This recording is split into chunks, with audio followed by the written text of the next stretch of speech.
भाजप आमदार राजेश पाडवींच्या शिवसेनेच्या दोन्ही आमदारांवर जोरदार हल्ला।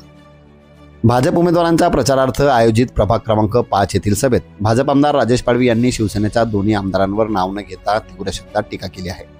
अक्कलकोवा येथील आमदार आमशा पाडवी यांच्यावर निशाणा साधत ते म्हणाले, एक आमदार अक्कलकोव्याहून येतो, काही बोलून जातो, धड मराठीही बोलता येत नाही। अक्कलकोव्यात एकच रस्ता, तोही व्यवस्थित नाही। छोटेसे गाव सुधारता आले नाही आणि आमच्यावर टीका करतात। यानंतर त्यांनी नंदुरबार येथील आमदार चंद्रकांत रघुवंशींवर अप्रत्यक्ष टीका केली। पुलाच्या पलीकडून येणाऱ्यांनी आम्हाला मार्गदर्शन करू नये। आधी नंदुरबार सांभाळा, ते तुटण्याच्या स्थितीत आहे। स्वतःचे कपडे फाटत आहेत आणि दुसऱ्याचे शिवायला निघालात, असे तीव्र शब्दात पाडवी म्हणाले। सभेत त्यांनी आनंद चौकात लवकरच मोठी सभा घेण्याची घोषणा केली।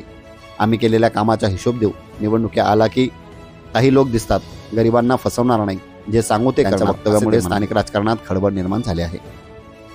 आता चंद्रकांत रघुवंशी व आमदार आमशा पाडवी काय प्रत्युत्तर देतात याकडे सर्वांचे लक्ष लागून आहे। कुठून तरी अक्कलकोव्याहून येतो, तो काहीतरी बोलून जातो, मराठी नीट बोलता येत नाही, कोणाला कळत नाही। त्याच्याकडे बघ, अक्कलकोव्यामध्ये एकच रस्ता आहे, तोही ठिकाणा नाही। आमच्यात 100 रस्ते, इथं एका रस्त्यात ठिकाणा नाही अक्कलकोव्याचा, दुसरी गल्लीच नाही अक्कलकोव्यामध्ये, काही ठिकाणा नाही। छोटस एवढंच आहे, ते सुधारता आलं नाही। इथे येऊन सांगायचं हे खड्डे केले, असे रस्ते केले, सिमेंट रोड केले ना आम्ही, अजून वेळ आहे। 74 कोटीचे पूर्ण रस्ते झाले नाही, अजून व्हायचे आहेत। ते पूर्ण रस्ते तयार करा, काम सुरू आहे अजून। त्याच्या पलीकडून यायचं, त्यांनी सांगायचं ऐसा कर दिया वैसा कर। अरे तुम नंदुरबार संभालो भाई, वहां टूटने जा रहा है अभी, तुम्हारा वहां पे कपड़े फट रहे और तुम इधर दूसरे के दाग इधर सिले के लिए आ रहे, इधर तुम वहां पे संभालो। अभी आम्ही इथे दाखवून देऊ आम्ही काय करतो ते। लोकांना विश्वास आहे आमच्यावरती, आता विश्वासाला अजिबात तडा जाऊ देणार नाही आम्ही।